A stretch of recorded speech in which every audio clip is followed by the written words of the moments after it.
Do not lie to one another. Paul says, since you laid aside the old self with its evil practices and have put on the new self, who is being renewed to a true knowledge according to the image of the one who created him, according to the image, the likeness of the one who created him.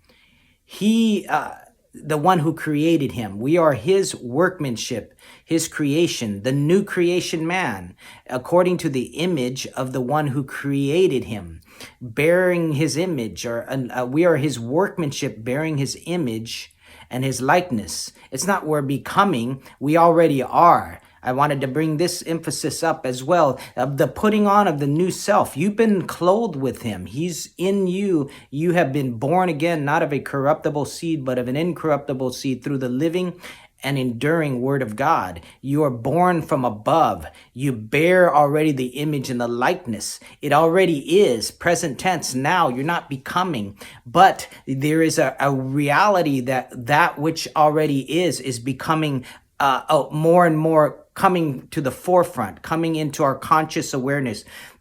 Peter spoke about in 2 Peter, you do very well to pay careful attention to the prophetic word, which is like a light shining in a dark place until the day dawns and the morning star rises in your heart. Until the day dawns and the morning star rises in your hearts. See, there's a place of God's bringing us into an awareness, the dawning of the awareness that we are already who he says, who he reveals in the mirror.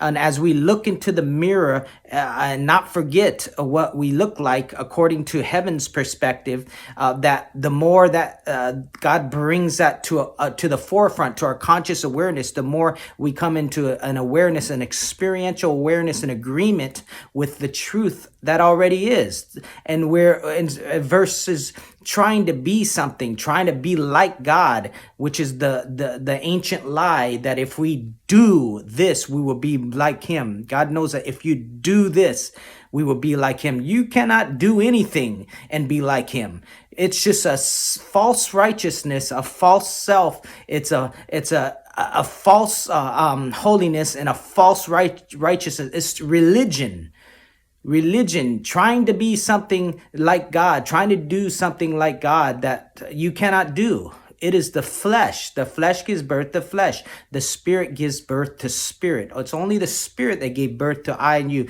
It has has nothing to do with our decision being born from above.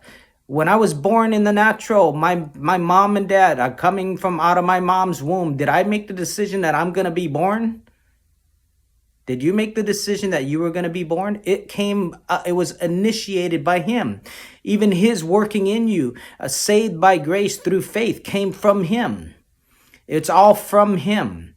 And so, again, God is bringing us into this awareness of, by revelation, individually, each one of us increasing revelation to the reality, the experiential reality of this. And as we walk this out more and more, it's like it is a putting on. Again, the putting on of the new self is a renewing of the mind. I believe it is having a lot to do with the renewing of the mind, that as our mind is renewed by revelation, we come into this awareness and become more likened unto him in expressing the reality of it, because it is something that already is.